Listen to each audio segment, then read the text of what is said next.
Hello,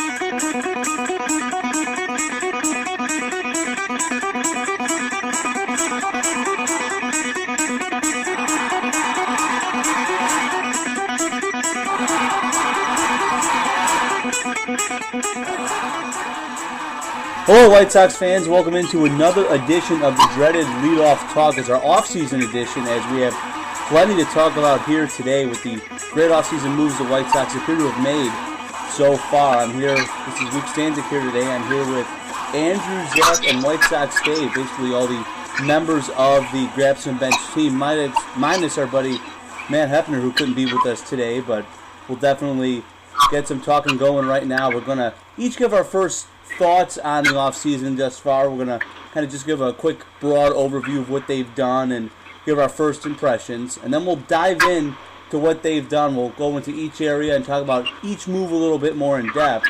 And then we'll take a step back and look at how exactly the White Sox were able to do all of this, how Rick Hahn was able to get the money from Jerry Reinsdorf and things like that, and talk about how quick of a turnaround this really was for this team. And then we'll take a look at the rest of the division and see how the White Sox fit in, not just in 2015, but going beyond that as well. So first of all, our overall thoughts on what happened at the winter meetings, and I'll start us off with that. I don't know about you guys, but my first emotion is just excitement. I mean, the excitement's finally back around this baseball team. I mean, the past couple of years, it's obviously been kind of down with the way the team has struggled. Just 63 wins 2 years ago and 73 last year, and the expectation to compete really just wasn't there. And now it's just exciting to have that expectation back and in store, as hopefully we're going to see some good baseball heading into the months of August and September, which we haven't seen in the last couple of years. So I like that we're being aggressive as a franchise and trying to get ourselves back into that conversation. Yeah, I mean, I pretty much got to agree with everything you said, Luke. I mean, it's an exciting time right now. I moved away from the Midwest for the first time in my life a few months ago, and I feel like I can feel it. I can feel the Chicago baseball resurge all the way out here on the East Coast. It's exciting, and like you said, it's just so impressive what they've done with the roster in such a short period of time, and you can't forget, this wasn't a team that was going into this offseason, at least primarily with the thought process that they were ready to win now. But that shifted quickly because of the great decisions that Rick Hahn has made in getting Jose Abreu and Adam Eaton. And when you have a GM that hits home runs like that, it's going to work and it's going to speed things up. And the fact of the matter is, the guy running the organization has made tremendous decisions, and he is running his business extremely well, and that is why the White Sox are in the position that they appear to be in heading into the 2015 season. I can't wait. Dave, what are you thinking? Yeah, I mean, you touched on all the important points. I've written about this a lot, but we knew going into this offseason that they were going to have a lot of money to spend. They started the offseason with about $45 million in committed payroll for next year, and you knew they had money to spend, and I didn't know exactly how they were going to spend it. At first, I thought Leroy Shiner was pretty good. I said he was probably the fourth best left-handed bat. They obviously needed one after Dunn departed. Not that he was, an asset to the team in any way, but I said first was Victor Martinez. He's 35, and he was paid way too much for his age, regardless of the year he had. Next best, I said, was Melky Cabrera. Then after they signed LaRoche, I'm like, okay, they got a good left-handed bat for relatively cheap and a short-term contract. And then they make this trade for Jeff Samardzija, and then the three bullpen pickups they made. And it's like I was saying earlier before we started recording, the buzz is back regarding Chicago baseball. I couldn't be more excited. And to piggyback off of that, I'm not going to beat the dead horse or anything. I love what we've done with the bullpen. I love the type of moves we're making. Hahn's going after guys with tremendous upside. It's exciting to be relevant again, and I feel like we haven't sacrificed a lot of our long-term vision for this win-now mentality. I think we still have the long-term vision intact, and I think that's what I like best. about these moves, that they're aggressive, decisive, and we haven't given up much for a legitimate chance to win in the 2015 season. Yeah. I don't think the plan has changed. I mean, well, you may have been looking at the White Sox as a team that was going to start to compete in 2016 and maybe really put the pressure on the AL Central and the American League in 2017 or so. That's not changing. I think that might, those years might still be the years where the White Sox are going to have the best outlook. But considering how excited we all are for 2015, I mean, it just speaks volumes. Like you said, Andrew, they didn't sacrifice much, if really anything at all, in terms of long-term outlook and prosperity. It's a great situation that Rick Hahn has the White Sox in. I think that really speaks volumes as to what kind of GM Rick Hahn is shaping up to be, because when you see teams really improve themselves for the short term, more often than not, they have to give up a lot of those long-term prospects they have down on the farm, and somehow Rick Hahn was able to improve the team this much without having to really do any of that. I mean, they gave up a couple of guys for Jeff Samardzija, but none of them really look like they're going to be kind of those top-end guys that you figure would go for somebody as good as Samardzija is. So it's really good to see that Hahn was able to do all that without giving up really anything of substance for the long term. But now we're going to kind of segue into breaking down each move specifically and talk about how each new player kind of fits in with the White Sox and how their contract shapes up and things like that. So first off, we'll go with the bullpen, as Zach Duke was the first guy they signed. So we'll start off talking about the bullpen a little bit and how it's going to shape up with Duke now around.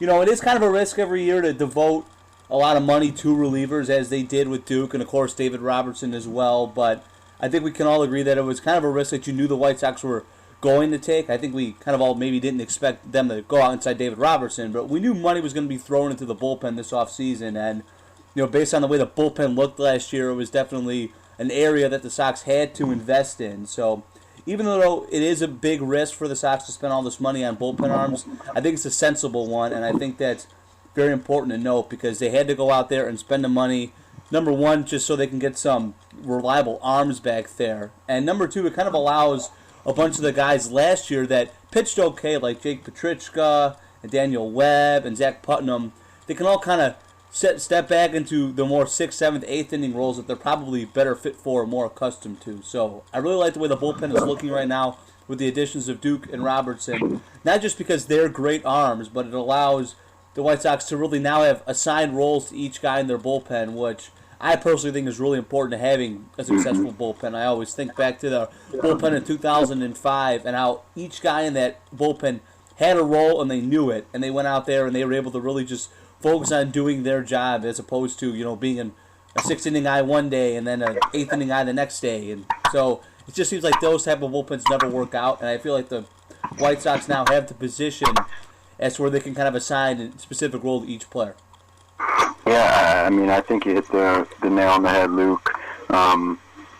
I think while you could really get bogged down into Zach Duke and David Robertson's stats, and even the stats of all the guys that were in the bullpen and did a decent job for the Sox last year, I think the big thing is the roles that all these guys are in individually, that you're not ever going to have to ask too much from any one of these players, and that as a unit, the entire bullpen just looks really strong. I mean, as you mentioned, the guys like Putnam and Petrichka, they definitely have potential, and they look like they can be bona fide, at least, above average, solid right-handed setup men who are, good at keeping the ball on the ground, which is big for the White Sox and U.S. Cellular Field. And I think for those guys, it's just about the role. You can let Daniel Webb grow, as you said, and the unit just looks so much better with David Robertson at the back end of it. I mean, if you don't sign David Robertson, even if you do sign a Luke Gregerson and, another solid, experienced bullpen arm, then regardless, you still have a team with some type of closer by committee. And, that's never gone well for the Sox. I don't think it is ever going to go well for the Sox. So it's good. They had to pay a lot of money between Robertson and Zach Duke. But I like the roles. I like the overall makeup of the unit. And, I don't know a ton about Zach Duke himself and what type of pitcher he is as a reliever. I kind of remember watching him some, with the Pirates and whatnot as a starter. I think, you just got to trust Rick Hahn and company and just hope that their scouting paid off and that Zach Duke is the right guy to come in and get outs against lefties late in the game. And I do consider myself a David Robertson expert because he was lighting up on my fantasy squad all year last year, like 14 Ks per 9 innings or something. I mean, and I read some piece about how he only throws 92 miles per hour, but he's got this really deceiving delivery and how it makes, scientifically, there was all this science behind it, how it makes it look like it's so much faster than it is.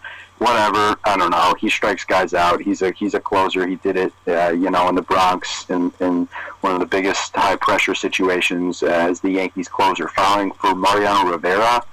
So I guess I could babble on more about David Robertson. Obviously, a huge fan. Like the overall makeup of the unit, and you definitely may be overpaying, but I think at least for right now, in the next couple of years, it has the White Sox bullpen in a good place. I'll bounce off that a little bit. I think the league is starting to trend in a way that limits starters' innings, and that is by having a shutdown bullpen. Like, look at what the Royals did last year. They didn't have a great starting rotation. They had a collection of 2s and 3s. They didn't have that one ace, regardless of James Shields being called Big Game James or all that. But I think on paper this has the potential to be, you can get Chris Sale out of there after 6-7 innings. You don't have to rely on him to go 8 innings and then hand it over to a bullpen that's probably going to blow it for him. So I think that's an underrated part of all of these signings, is that you can absolutely limit Chris Sale's innings, especially early in the year when he's had a history of, having some sort of arm problems in the last few years. But, I think I will say this: when they traded for Dan Jennings, I think he is going to be the X factor, kind of like the one of the guys from the 2005 team.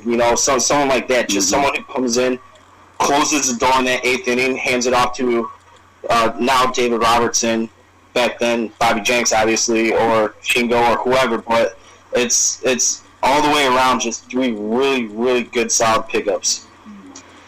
Yeah, Zach, you said you don't really know too much about Zach Duke. I think Zach Duke might be one of my favorite signings of the offseason. I think his just going for Duke is just kind of like it's representative of how Hahn went about signing pretty much everybody. Duke's has a history of getting absolutely rocked, but last season tried a couple different arm slots, spiced up his pitches, and as a result is generating tons of ground balls and a huge uptick in his K percentage. And I think he can really be like the sneaky. We didn't sign. I mean, obviously David Robertson's going to be lights out. He's totally reliable, at least in my eyes. But like Zach Duke, if he plays well and to the degree he played last year, he could be our Andrew Miller. He could be that person in the bullpen, an X factor, I guess you could say. I'm really excited to see what he comes out with. But at $15 million, it's a lot of money for a reliever, but it's not crippling. Again, like most of the other moves, we paid Melky, but again, not a ton of money. You pay LaRoche a decent amount of money. It's like I think he has so much upside and could be that sneaky guy in the bullpen that could bring our bullpen to an elite level.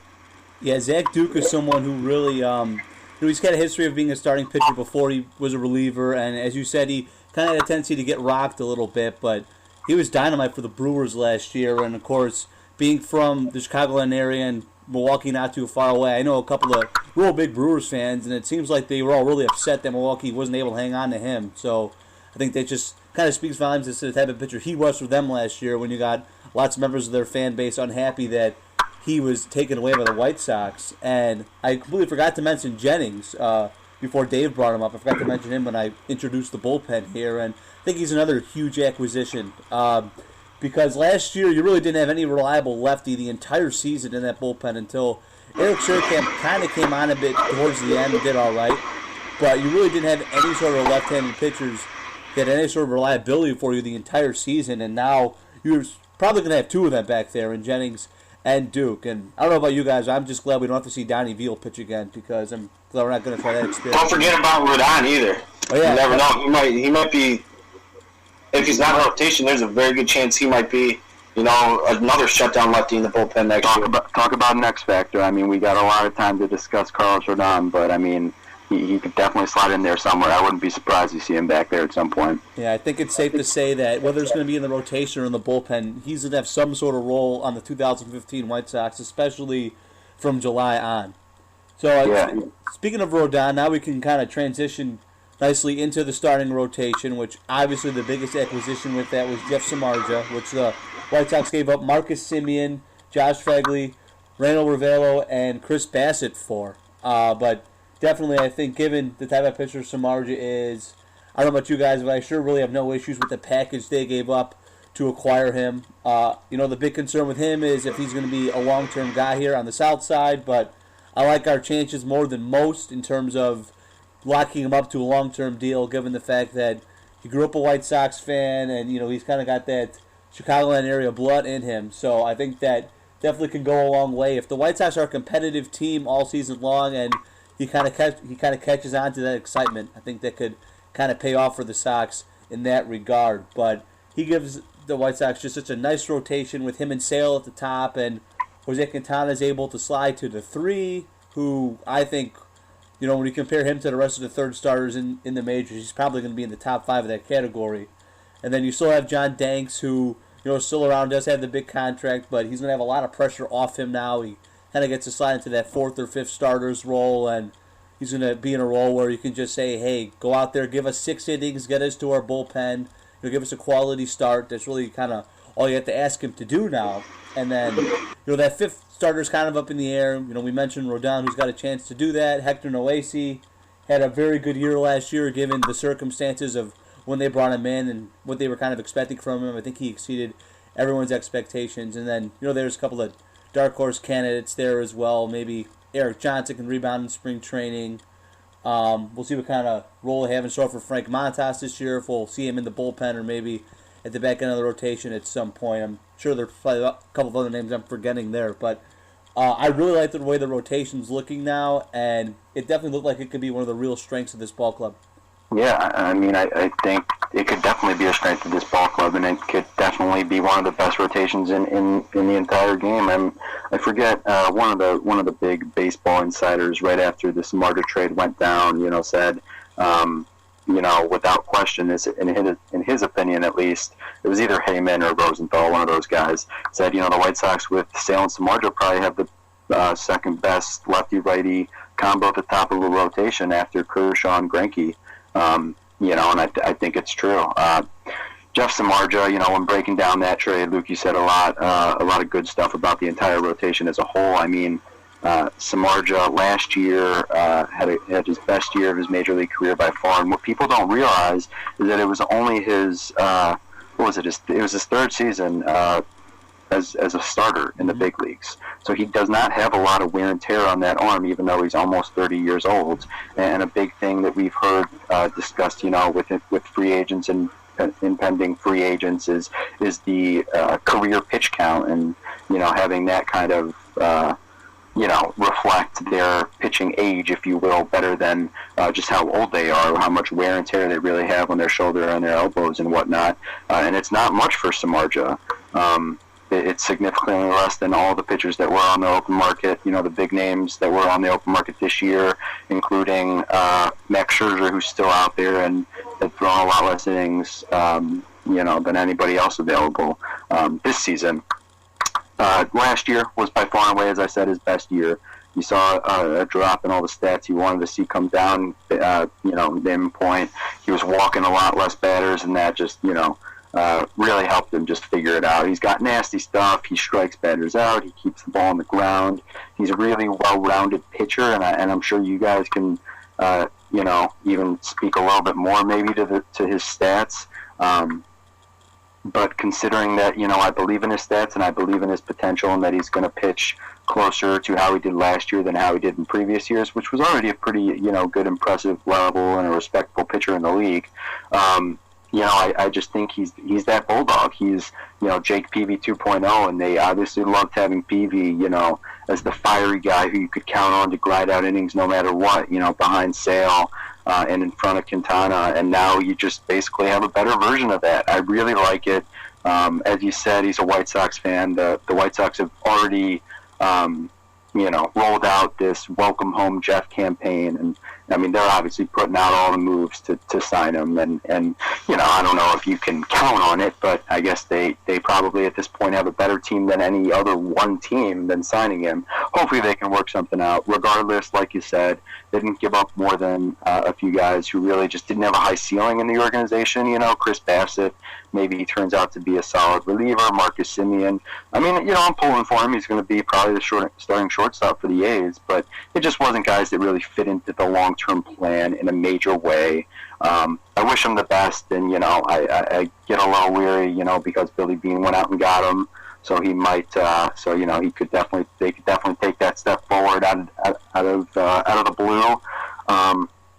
But the White Sox are going to try to win now. This is a deal that has them not giving up much, not paying much at all, and getting top-notch talent and really striking some fear into the AL Central. And that deal is kind of when everybody said, well, shit, the White Sox are for real. Like, they're not just trying to be competitive. They're not just trying to sell some seats and be a pushover in the city of Chicago.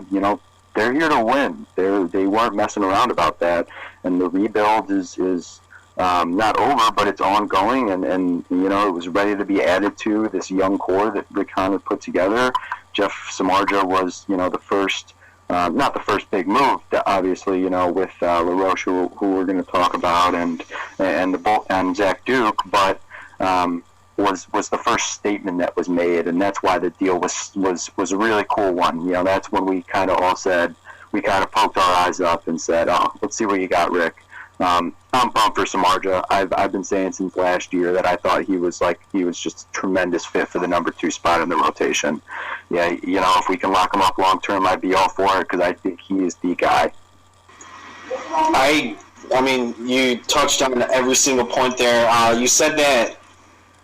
I mean, I played through college and everything, and it like you were saying, it's the amount of mileage on your armor, right?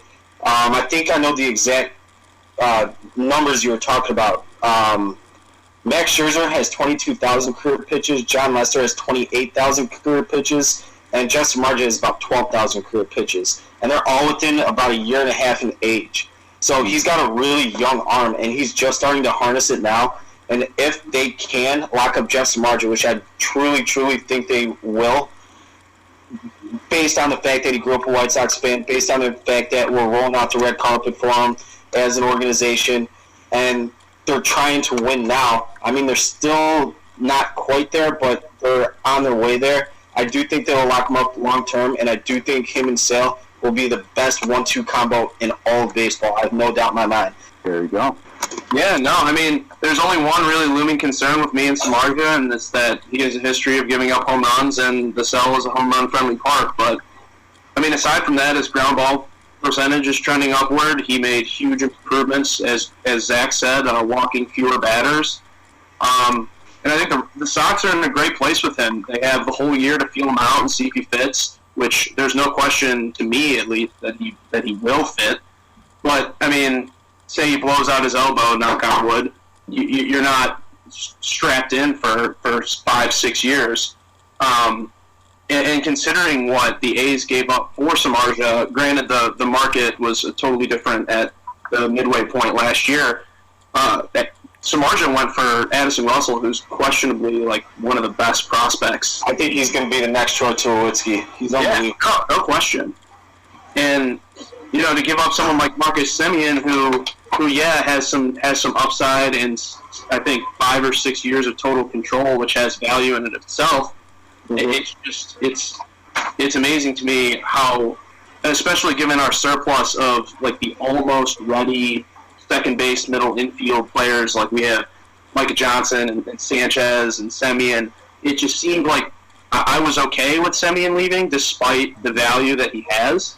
And I honestly think that Micah Johnson has a higher ceiling. So for me, this deal was a total win, a huge steal. And if we can get Samardzija for a multi-year deal, I think that's an easy sign to make. He's a Notre Dame grad, so he's got the Chicago love going for him. It's just like a no-brainer to me, and it's a huge win for the White Sox. I second everything. Yeah, I totally agree with every point that was made by all of you guys, and I agree. I definitely think that it's going to be a signing that's going to work out. My gut tells me that he is going to be signed long term, but if for whatever reason this season crashes and burns on the White Sox and the extension talks don't go anywhere with Samardzija, as long as he's pitching okay, they can chip him at the deadline for a heck of a lot more than Marcus Semien, Josh Phegley, Ravello, and Bassett. I mean, you saw what he brought in at the deadline to the Cubs, how they got Addison Russell, as you guys mentioned, and teams get desperate for starting pitching at the deadline, so you're going to be able to get a lot more for Samardzija, what you gave up, if you decide to deal him. But as I said, I completely agree with you guys. I think it's going to be a very good move for the White Sox to make, and I think he's going to end up being on the south side for a number of years. Moving on now to the offense, and we'll touch on Adam LaRoche first. Great left-handed bat to protect Abreu. I definitely really, really like that move. It's kind of funny, though, because he's kind of going to be what Adam Dunn was supposed to be last year, but it's definitely a move that the White Sox needed. They needed that power left-handed bat to bat behind Jose Abreu and kind of give another threat in that White Sox offense, so Abreu was able to see some more pitches to hit on like he did at the end of last season. So I'm very excited about that move as well, and I think he's another very, very good fit on the south side. Yeah, I mean, I right now I would say I like the signing. I'm not in love with it. I'm not in love with it as much as I am the acquisition of Samardzija or Robertson, as you guys could tell with my rants about both of those guys. But yeah, I think it was a sound signing, and at this point, I feel like I've kind of just been brainwashed to turn away from and not really be sold on those kind of quality control signings, if you will, the guys who are just rock solid throughout their careers and are don't have the biggest ceiling but are just so consistent year to year and just doing their job, because of the guys the White Sox have gotten, like Adam Dunn, Scott Downs, Jeff Keppinger, who all fit that exact same bill. So I've kind of just been conditioned, I guess you could say, to be a little bit wary of those signings, and just Adam LaRoche being, 35 or 36 and coming to the AL for the first time, it worries me a little bit, and I think there could definitely be a drop-off. But the fact of the matter is, he's consistently hit with power despite not being a big, strong guy. He's got a nice, pretty swing. I think that'll translate well to U.S. Cellular Fields. He'll get the ball in the air. He might not hit for a great average, but, if he can hit 250, 25 home runs should come his way playing 81 in U.S. Cellular Fields. He hits righties well. He'll be able to stay fresh against lefties and, just kind of rely, because he doesn't hit lefties very well at all, chill on the bench some of those days, and also spell Jose Abreu at first base, which is big. He's a good defensive first baseman. Keep Jose's ankles fresh throughout the season. So hopefully you guys, I've kind of been convinced, day by day to like this signing a little more and not just be a pessimist, overly pessimistic about it because of the Keppingers of the world. But yeah, I'm for it. I think he'll be a good guy in the clubhouse, and why not? There weren't that many other great options out there. Yeah, when they signed him, I was like, all right, I kind of like that, I guess. I remember tweeting something about it, and obviously a lot of my followers writing for an East Coast-based website are from the East Coast. A lot of Mets fans, New York fans, Boston fans, Nationals fans. I got hit up by a lot, probably a good dozen or so Atlanta Braves fans and New York Mets fans who are like, I cannot wait to get this guy out of the division. He is such a clutch hitter, and I don't know if you guys believe in the clutch gene or anything like that, but it's going back to what I was saying before we started recording again. Like, I'm a TW guy through and through, and if he's one of these guys that hits 250 with 20 home runs, like you said, but he gets that big hit, like he's the guy you want to see up there, awesome, for regardless of his age, regardless how he hits right-handed pitching. If he's a guy that you get up there in the ninth inning and you need someone to hit a gap, good, great, I love it, But other than that, just like you said, a real sound signing. It was low risk, high reward, I guess. He'll squeeze nicely in between Abreu and Garcia, and let him do his thing.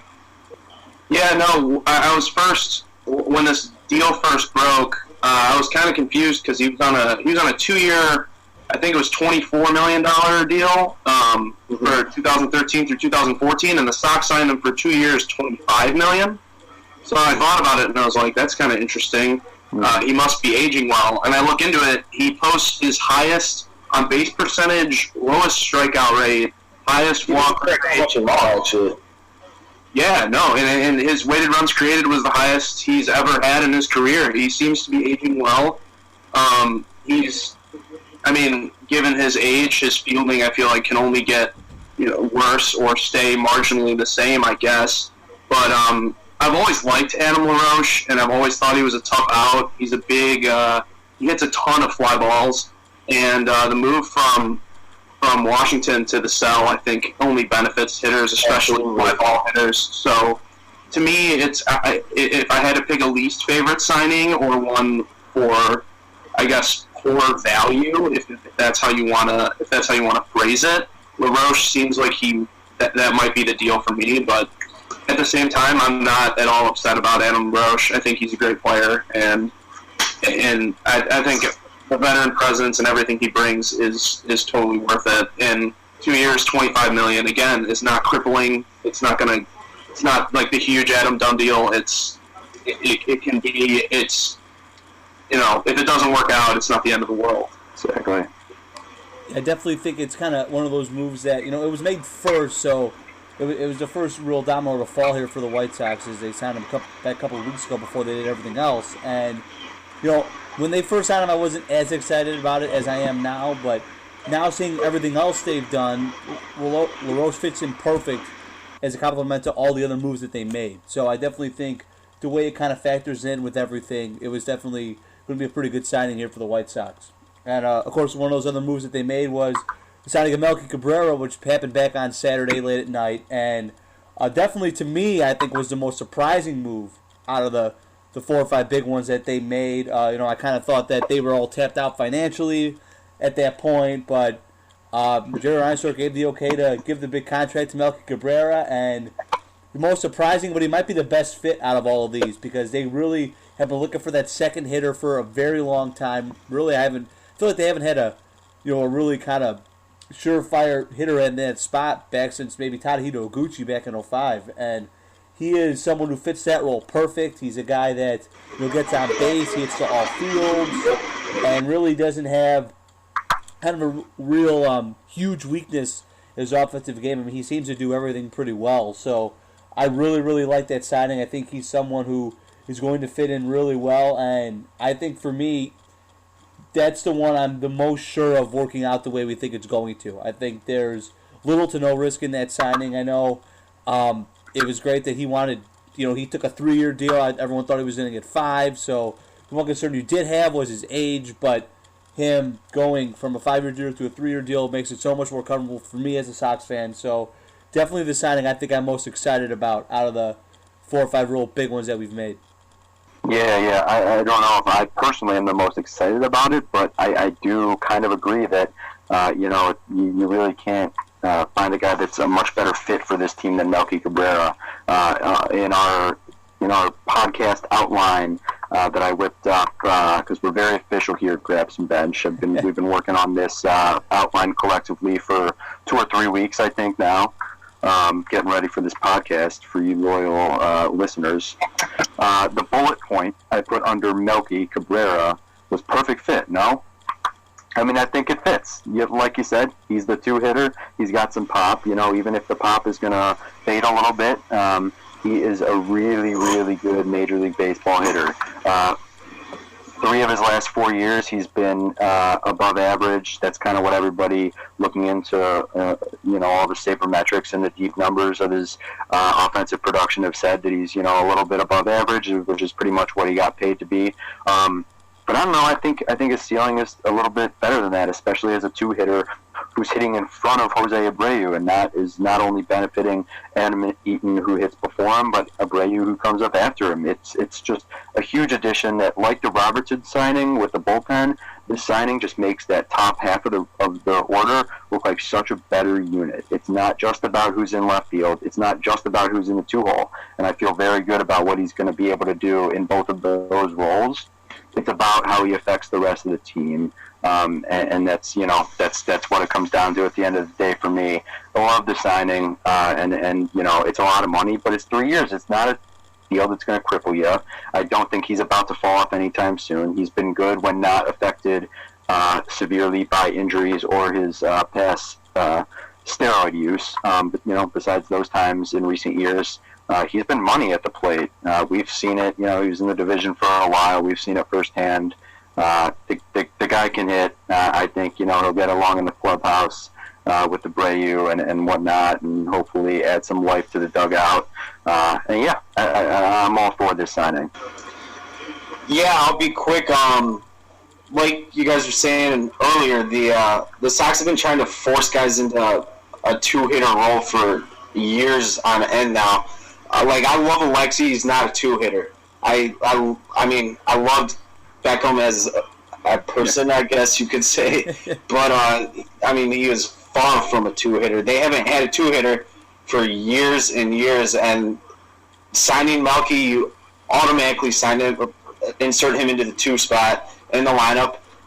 It's such a perfect fit, going from Eaton to switching Melky Cabrera to Jose Abreu to Adam LaRoche to Avisal Garcia and so on and so forth, and it just makes that lineup from top to bottom so much more well-rounded, and it's going to be fun to watch. I really do think so.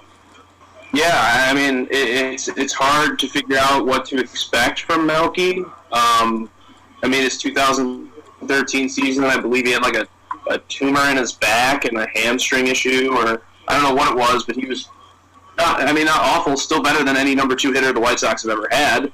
And he's not Diane Viciedo in the field, so to me, you can't possibly lose. Even if you think Melky's worst season possible, he's still better than Gordon Beckham in the 2-hole, and he's still going to be leaps and bounds better than Viciedo in left field. It's just, and do you throw out 2011 and 2012 based on his performance purely steroids? Who is Melky Cabrera? I don't know, but one thing's for certain, he's better than anything we've ever had. So again, great to me, a great signing, perfect fit. In Eaton, Melky, Abreu is going to be absolutely ridiculous, and it's going to be awesome. It's not going to be fun for the rest of the AL Central. Not wait. Yeah, I definitely agree with that. And before we moved on, you mentioned Diane Viciedo, and I want to touch on him real quick as to what do you think is going to happen with him now. Personally, I thought for sure he was going to get moved even before all these moves were made. But after seeing that the Mariners decided to go with a guy like Justin Ruggiano over Viciedo and didn't really give up much to get a guy like that, I'm starting to have some doubts as to whether or not they're really serious about moving him, or even what kind of return they'd even get for him if they moved him. So, what do you guys think about that? Do you think Viciedo is going to be moved? If he is, what kind of value do you think he has? Yeah, I don't think he has much value. I'm not going to spend much time on this. He's not a good baseball player. I think every GM knows he's not a good baseball player. And you can talk about the raw power he has as much as you want. And you know what? He could break out and hit 30 home runs at any given time. But I just don't see him being a player that adds many wins to a ball club. Between the defense and the strikeouts, and not just even that stuff. The untimely hitting. It's his home runs and his extra base hits come. They don't seem to come at the right time. And he'll get really hot for 3 weeks, a month at a time, and then he'll be the worst hitter in baseball for the next 2 months. And the last thing I'll mention about him is that I don't think it's a coincidence that the only rumor for the last 6 months or whatever we've seen about him is to the Mariners. I think it's totally generated by the Sox. The rumors seem to kind of have, at least recently, seem to kind of start on WhiteSox.com. I don't want to go out on a limb with any huge conspiracy theories, but I don't know. I think it's the White Sox trying to garner any interest they can, because I don't think they have much. I think it might indeed come down to to Rick Hahn's decision, and does he cut him and save $750,000 going into the season? Yeah, I mean, I don't know what they're going to do with him. I guess worst case scenario, you cut him, don't get anything for him, or you find someone to take him for, you know, a double-A relief pitcher. But my biggest thing, I mean, aside from the fact that he was brutal defensively, is he just made no adjustments whatsoever at bat to at bat. Like, you watch Jose Abreu, he started the season hitting like 260, 270, hitting home run, not drawing a lot of walks. Then they started pitching around him a little bit. He started going to right field a lot more.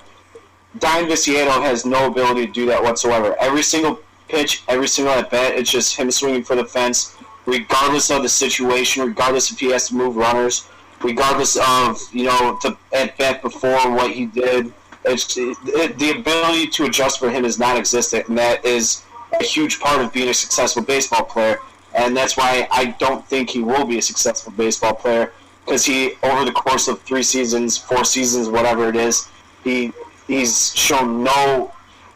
no attempt to learn how to adjust. And I mean, if I can sniff that out, a professional scout or GM is going to sniff that out, no problem. And I'm going to say, hey, this guy is, you know, worthless, more or less. So unless someone wants to take a stab at him as a guy who can hit 30 home runs, because he could do it, who knows? Maybe he will click on another team. But they're not getting anything of substantial value in return for him. So I wouldn't be surprised if they do DFA him eventually, try to save some money. Yeah, I mean, I'm not going to beat the dead horse. He's, I mean, if those Mariners rumors had any merit, they chose Justin Ruggiano over Diane Viciedo. So as much as you can say he's 25 and he has all the upside in the world, no one's willing to wait on him. And for someone who got on base less than he did the year before, it's like a 280 clip, I think. No one's sold. No one's sold. Yeah, he batted 231 with a 281 on base percentage. It's just, it's not worth waiting on. I mean, watch him hit 40 home runs and whatever. I don't know. I don't see it happening. Yeah, I definitely think the Diane Viciedo era definitely coming to an end now on the south side, and that's going to be the biggest question, I think, over the next couple of months is what's going to happen with him and how exactly are they going to find a way to get him off the White Sox roster. But now we'll take a step back and take a look at kind of the bigger picture stuff, and first talk about how the White Sox were able to make all these moves and how it kind of financially was made possible. And I think one of the coolest aspects of this whole thing was the whole idea of how the fan support really kind of propelled that Melky move. We heard Rick Hahn and Jerry Reinsdorf come out and say that their biggest reason they were able to make that move was because of the increase in season ticket sales. I read in a piece from Chuck Garfien that they said that the White Sox have sold 4 times more season ticket packages already this year than they did the 4 seasons combined. So I think it's pretty cool that the fans were kind of able to propel this whole rebuild. And I know, Zach, on the outline you made for us here, you asked if it's the quickest, most impressive rebuild you can remember. And certainly in White Sox history, I think so. And I'm trying to think back to recent rebuilds that other teams around the league have made. And, I think of kind of the bigger splashes that the Blue Jays made a couple of years ago and the Marlins made, which ended up crashing and burning on them. But those two teams, it seemed like they kind of just threw money around, What I like about the White Sox rebuild here is all the moves that they made kind of make perfect sense as to what they needed and what holes they needed to fill moving forward. So it's definitely one of the most impressive rebuilds I can remember. And I think back on White Sox history, and I don't even know if there was any offseason quite like this one has been so far. Yeah, I as big of a fan of Rick Hahn as I am, I'm kind of almost forcing myself to lay off the guy a little bit, because I'm just hyping him up so much to everybody out here in New York and how we have the best GM in baseball. I mean, this guy is just amazing me with everything he's done, from the first deal he made in the rebuilds and sending Jake Peavy to the Red Sox and getting Montes and Avi Garcia. Seriously, I mean, what a trade. And none of us knew it at the time, but I mean, we're loving it now. The home run he hit, or seemed to hit at least so far, with Adam Eaton, and then certainly Jose Abreu, and other guys helping him out, just getting a little lucky with the Chris Sales, Jose Quintanas of the world. But everybody needs luck now and again, and I think that Rick Hahn had a great long-term plan in place, but he didn't lock himself in to waiting to compete. He put himself in a position where he knew he had a good feeling that all the moves he made would contribute to a winning atmosphere and a winning ball club in the somewhat near future, and that he would be ready with Jerry Reinsdorf pockets open whenever the time was right. And the fact that he made the right time, the off season heading into the 2015 season, I mean, how we did that just amazes me. Again, a little bit of luck, so I don't want to toot his horn too much, but I think he has done a tremendous job. I'll be shocked if, a year, even two from now, we revisit this topic and I feel any differently. That's how strongly I feel about him. I don't think we're, hyping him up like we were Phil Emery, just to want him out of town a few months later. I think he knows what he's doing. I think in this era of, it's sabermetrics versus TW2W and the sabermetric stuff, I think he walks that line perfectly. I think he's a businessman, first and foremost, and he's kind of all about viewing his players as stocks, like the Billy Beans of the world do. But at the same time, balancing that with the eye test and getting to know these guys and having the financial flexibility. There aren't many GMs that have gotten the chance to do that kind of thing in such a big market. We're seeing Andrew Friedman kind of do that now in LA, and I think it's really going to be something to watch, man. Yeah, I don't think I have to elaborate too much off any of your points. I agree. I do think it's still the Tigers' division to lose. I mean, they won the division last year until someone dethrones them after game 162 or whatever it is. It is their division to lose, but I'm trying to really, really make it so I'm because I want to say right now that the White Sox are the best team in the division, but they got to go out there. And he's put them in a position, Rick Hahn, that has put them in a position to be the best team in the division, in my opinion. But they still got to go out there and play the games. And I read your guys' post today on Ron Ventura. I think he could be the number one X factor out of everybody. I mean, he's got no excuses anymore. He's got the team to win now. And we'll see what he does. Is he going to fall in love with one lefty over the other out of the bullpen? Is he going to play two by the book or not by the book enough? It's a big year for Ron Ventura, and I hope it clicks with him, but we'll see. I was just going to say I couldn't agree more with what you're saying about Robin Ventura. For me, going into this offseason, I knew there was going to be a ton of Cubs hype. I knew they were going to go after free agents. I knew Theo was going to make his moves, but I had no idea Rick Hahn was going to pull what he pulled at the winter meetings. And to say that we came out of the winter meetings and of the free agency making probably the most talked about, biggest deals in baseball is just I'm super excited about it. I'm super excited about next season. It's great to see that we're selling season tickets. I had no idea about that statistic at all. But, I think I read that we had our worst attendance since 1999 last season, and people were ready to forget about the White Sox, and for them to just come back with this vengeance I can't help but smile. I love it. So I don't know if that's relevant at all, if that answers any kind of question. I've been doing plenty of stuff about the White Sox to my I'm going to buy season I'm There you go. I'm moving back, game plan locked and loaded. I purchased one a couple of days ago. Here's a question I have for you guys, kind of because I guess maybe the last thing we could discuss, if anything, would kind of be where they fit into the AL Central, and Dave kind of touched on it a little bit already. I'm not personally ready to pick them to win the division. And I don't even know if by opening day I'm going to pick them to finish second. I'm sure I'll get there. I don't know about picking them to overtake the Tigers or even the Royals quite yet, though. Do you think this team has the most potential in the AL Central? Because that is something that I feel like I might be ready to say.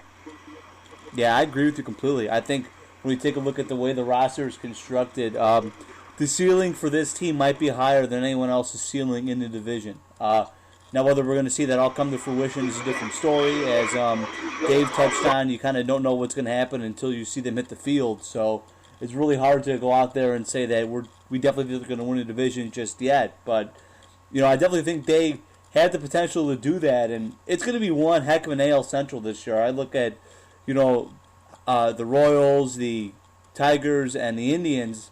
I think us in that group as well. We're going to be very surprised if we don't have 4 80-win teams in this division. I definitely think there's a great possibility that's going to happen. The Twins are still kind of lagging behind everybody, but they obviously have a pretty bright future with some of the monster prospects they got down there in Sano and Buxton. I think it's not going to be very long before we hear from the Twins again in a relevant way. But for this year, I think you can order those 4 teams in any order at the top, and I wouldn't argue with you as to why you made that prediction. It's going to be really interesting to see, but I do agree that the White Sox potentially, kind of have that higher ceiling than anybody else.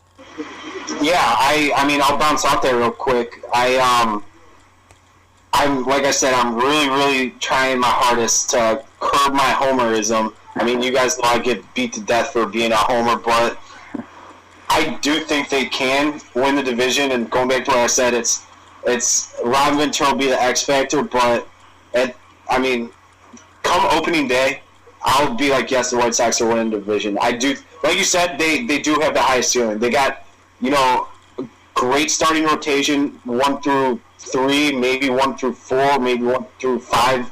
If Rudon, is up by July, but a great balanced lineup with shutdown bullpen. Everything's on paper at this point.